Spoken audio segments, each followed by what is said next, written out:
I went to Antarctica with them, and then I've sort of been dipping in and out of this one, but Antarctica was full on 3 weeks. The fact that children are involved, and I do a lot of work with kids, like I really feel like we need to give them a seat at the table.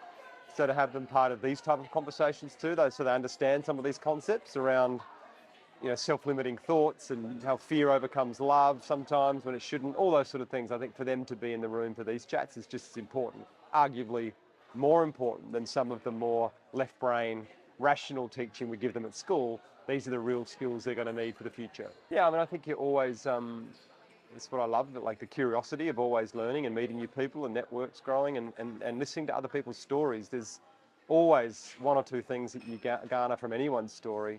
And I think what's really clear with this group is just how, the ceiling, the barriers that we put on ourselves as human beings and how we're just capable of so much more, of infinite possibility. But due to our own programming or upbringing, we do like to stifle that part of us, and just to watch people understand that and then expand beyond their own limitations, you get a sense that everyone's going to leave here and do something pretty remarkable.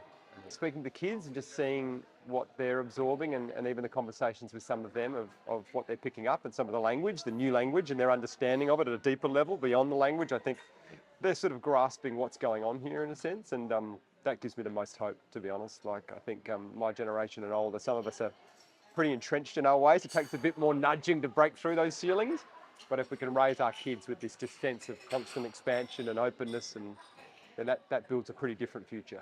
I live here, funnily enough. This is a staycation for me, so I don't live very far from here. And it feels very indulgent to be able to come and stay in a resort in your own town. But I'm gonna run with it.